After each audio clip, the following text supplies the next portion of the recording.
ডাকাত বাড়ি ফিসফিসানি। গ্রামের শেষ প্রান্তে বিশাল বটগাছের ছায়ায় দাঁড়িয়েছিল সেই জমিদার বাড়িটা। লোকে তাকে ডাকত রায়চৌধুরী বাড়ি নামে।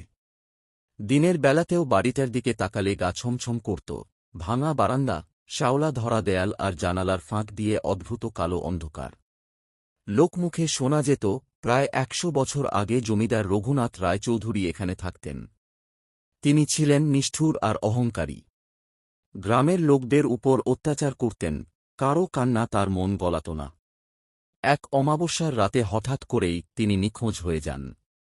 পরদিন সকালে দেখা যায় বাড়ির ভেতরের বড় দরজাটা ভেতর থেকে বন্ধ, কিন্তু ভিতরে কেউ নেই। তারপর থেকেই শুরু হয় অদ্ভুত সব ঘটনা। রাত নামলেই বাড়ির ভেতর থেকে ভেসে আসত পায়ের আওয়াজ, ধীরে ধীরে, যেন কেউ লাঠি ঠেসে হাঁটছে। কখনো আবার শোনা যেত ভারী গলার ফিসফিসানি, ফেরত দাও, আমার সব ফেরত দাও।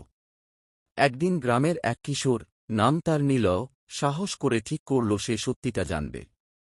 পূর্ণিমার রাতে টর্চ হাতে সে ঢুকে পড়ল জমিদার বাড়িতে। ভিতরে ঢুকতেই বাতাস হঠাৎ ঠান্ডা হয়ে গেল। টর্চের আলো সে দেখল দেয়ালে পুরনো ছবিগুলো নড়ছে, যেন কেউ ভেতর থেকে তাকিয়ে আছে। হঠাৎই পিছন থেকে ভারী নিঃশ্বাসের শব্দ। নীল ঘুরে তাকাতেই দেখল সাদা ধুতি, লম্বা কালো ছায়া, আর চোখ দুটো একদম ফাঁকা। জমিদার রঘুনাথ নিজে দাঁড়িয়ে। ভূতটা ধীরে ধীরে বলল, এই বাড়ি ছাড়তে পারি না। যাদের কষ্ট দিয়েছি তাদের কান্না আমাকে বেঁধে রেখেছে। নীলয়ের শরীর অবশ হয়ে গেল। চোখের পলক ফেলতেই ভূতটা হাওয়ায় মিলিয়ে গেল, আর সঙ্গে সঙ্গে বাড়ির সব দরজা জানালা বন্ধ হয়ে গেল জোরে জোরে। পরদিন সকালে গ্রামের লোকেরা নীলয়কে বাড়ির সামনে অজ্ঞান অবস্থায় পায়। সে আর কোনোদিন কথা বলেনি, শুধু মাঝে মধ্যে রাতে উঠে ফিসফিস করে বলত, ও এখনো হাঁটে, আমি শুনতে পাই।